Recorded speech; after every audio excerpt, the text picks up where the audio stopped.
I stood frozen in our backyard, the smell of fresh-cut grass and charcoal smoke hanging heavy in the air, as my husband Mark pointed at the picnic table I'd spent all morning preparing. It was July 22nd, 2025, and the sun was beating down at 1:45 p.m. exactly. "Sarah, this is pathetic," he snapped, his voice loud enough for the neighbors to hear over the fence. "The burgers are burnt on one side and raw on the other. How hard is it to grill a few patties?" My stomach twisted into knots right then. I knew this wasn't just about the food. This was our weekly family barbecue, supposed to be fun for us and our 7-year-old daughter Emma, but it was turning into another one of his rants. He didn't stop there. Mark slumped into his plastic lawn chair, the one that creaked under his weight, and grabbed a soda from the cooler, the ice sloshing loudly. "You know, if you actually paid attention instead of scrolling on your phone all day, maybe we'd have something edible. No wonder Emma begs for takeout every weekend. Your cooking is a joke." He laughed, but there was no humor in it. Emma sat on the checkered blanket nearby, her crayon scattered around her half-finished drawing of our family. She looked up, her eyes wide, but Mark kept going, his face getting redder. "You're useless at this stuff, Sarah. A real wife would have the table set perfectly and the food hot. Instead, we're eating garbage. I spend all week at work dealing with idiots, and I come home to this mess you call a meal. Pass me the ketchup, if it's not expired like everything else you buy." Those words hit like punches. He leaned forward, jabbing a finger toward the $62 worth of groceries I'd picked up the day before from the store on Elm Street. That money, wasted, just like our time together. I could feel the sweat starting to bead on my forehead, mixing with the sticky lemonade that had spilled on my hand earlier. The birds in the trees went quiet, like even they were listening to his entitled garbage. In neighborhoods like ours, a husband's bad attitude at a family event can spread like wildfire through the block parties.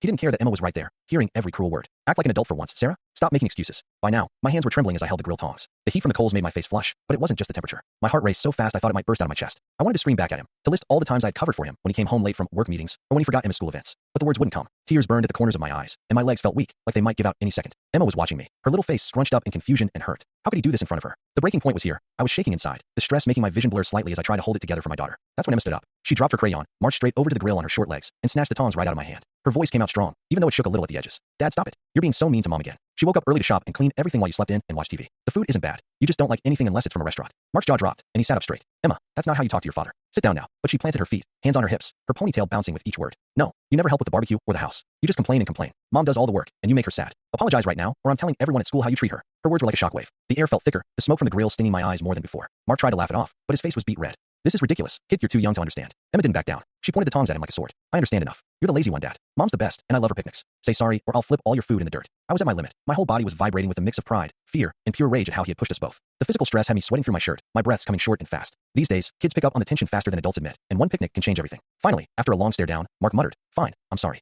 Happy now." He looked away, defeated by his own daughter. Emma nodded once, set the tongs down carefully, and hugged my leg. "Good, now be nice." That was my cue. I wiped my hands on my shorts, took a deep breath to steady my voice, and looked him dead in the eye. "Mark, sorry doesn't fix years of this. I've been talking to my lawyer since last month. I recorded this whole conversation on my phone app. Every insult, every time you belittle me in front of Emma. It's all legal, timestamped at 1:45 p.m. today, and admissible in court. The papers are already drawn up. You have until this Friday to move your stuff out of the house. The judge will hear about how you spoke to us, and with Emma's own words to the counselor last week, full custody is mine. No more weekends ruining our peace. You get the old truck and whatever clothes you pack. That's it." He blinked, stunned, the color draining from his face. I didn't yell. I didn't cry. Just delivered the facts cold and hard. "The $285,000 I put into this house from my savings stays with me and Emma. You can fight it if you want, but the recording and her testimony will end it quick." Mark opened his mouth, but nothing came out. Emma just smiled up at me, proud. And that's how one backyard barbecue turned our lives around for good. He never saw the divorce coming, but from that moment, our home became a place of quiet strength without his noise.